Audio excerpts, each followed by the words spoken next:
This vid and the next are talking about stories that are kind of have similar plots, but mostly because they're just kind of ridiculous ideas to begin with, so I was like, you know what, they just have similar plots, so might as well talk about them.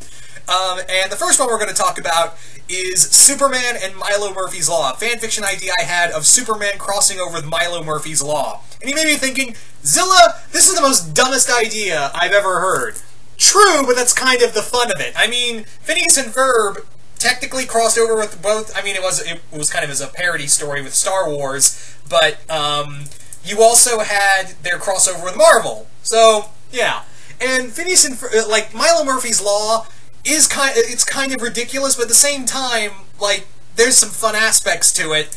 And to cross it over with Superman, and the main reason I thought of why Superman of all people to cross over with Milo Murphy's Law was because Superman can do can do anything. And, he can stop any crisis. But could you imagine if Milo, the line of the Murphy's Law, ended up in Metropolis, and what kind of shenanigans Superman would have to do to keep Metropolis safe from Milo, who's not doing this intentionally? Could you imagine all the damage Milo could do in Metropolis, and Superman constantly trying to stop everything that happens with Murphy's Law? That was the whole crux of this, is that, yeah, it's just that was kind of the fun of the idea, is that Superman is trying to stop Murphy's Law, and he can't stop it. He has to constantly watch Milo. So, the main idea for this story I had is that Milo's school is on a field trip to Metropolis to take a tour of Star Labs. Well, in typical Milo fashion, shenanigans ensue. Superman arrives, and Milo's like, "Oh, yeah, hi, Superman, big fan. Just to let you know, I kind of cause damage wherever I go. It's kind of Murphy's Law." And he's like, "Okay, that's not the weirdest thing I've heard, but thank you for that." So so Superman keeps a close eye on Milo, but from a distance. Meanwhile, someone else has kind of caught wind of Milo's knack for causing damage. That person being, of course, Lex Luthor, who believes, hey, I could probably use this on Superman, because the whole point is, like, while this is going on, while Milo's here, all these kind of natural disasters are occurring for Superman, and even he's like, I'm only one man, and at the same time, Luthor's going, this could do some damage to Superman, and I could probably make a quick buck off of this. I could make a couple $1 million off of this idea. So, he wants to capture Milo. But he sends, first he sends Livewire, Parasite, and Metallo to go capture him because he already knows, well, it's going to be easier for me to say, oh, well, those supervillains weren't working for me. And B, he knows that Superman will come, and mixed in with, three of Superman's most dangerous enemies mixed with Murphy's Law is definitely going to tip the scales in his favor. And as you expect, Superman arrives, fights all three of them, but it's kind of difficult because, Murphy's Law is still in effect. Superman has to bounce between protecting the students, protecting Milo, protecting the citizens from Murphy's Law, and fighting all three of his enemies together. So yeah, meanwhile while this is going on, I had this idea that there's an accident that happens that gets one of his friends hurt, and Milo's kind of, freaked out. He's like, I don't want Murphy's Law anymore, I always thought it'd be kind of, it was kind of just inevitable, but I didn't realize how much of a danger I was until I put some of my friends in real danger. So I think it would be kind of cool to play with that, and Superman being like, yeah, no one ever thinks about it, but I used to be where you were. When I was younger, my powers started to develop, I was, scared. I was constantly scared of what I was.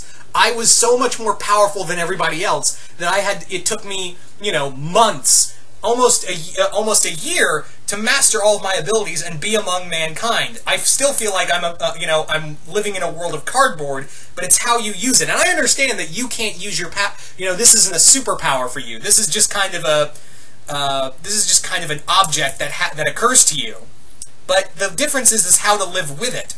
And that's what I really like, is that Superman really kind of teaches Milo a lesson of living with, that kind of, well, I wouldn't call it a power, but, Superman just kind of compares Murphy's Law to when he first got, his superpowers were developing. So that's the big thing. Meanwhile, Luthor kind of steps up his game by sending in Metallo and Bizarro in the next wave. So yeah, Bizarro and excuse me, Titano. I said Metallo twice. So he sends Titano and Bizarro in the second wave.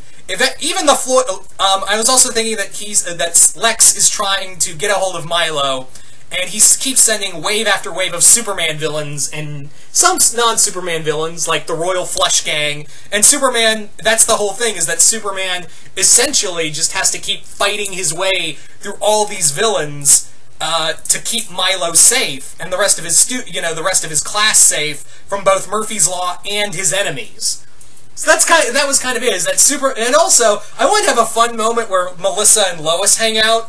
Like, Melissa is so quick-witted and so close to Milo, and that Lois wants to get a story, and she's like, if she's talking to Superman, she's like, Clark, this kid's kind of dangerous. He's like, he can't help it, and it's kind of sweet that he has friends. It's nice to it's nice of that kid, those kids to be friends with him despite everything. I know in my younger years, if I didn't have Lana, at my side and some of my other, my parents, I don't know what I'd be like, and so yeah, again, compare Superman kind of thinking back to his younger days when his powers were developing and looking back on, at this with Murphy's Law. So that was kind of the idea. Just having, if you're wondering if Doomsday was in this story, he's not. A lot of Superman's other bigger villains I didn't want to have in here, like, Zod and Cyborg Superman, or Mongol. Just a lot of, like, Superman's lesser rogues that you could see Luthor throwing at him. A lot of Superman's lesser rogues throwing at him. And again, shenanigans of, like, Superman trying to keep, the Daily Planet from falling apart because of Milo, and stuff like that. So that's pretty much the idea in a nutshell. So you guys tell me in the comments below, what do you guys think of this idea of Superman crossing over with Milo Murphy's Law? What do you guys think of it? What villains would you want to put in here? What kind of story would you want to do with a crossover like this of the Man of Steel meeting, the boy who can cause everything to go wrong, essentially, the walking chaos, walking chaos itself.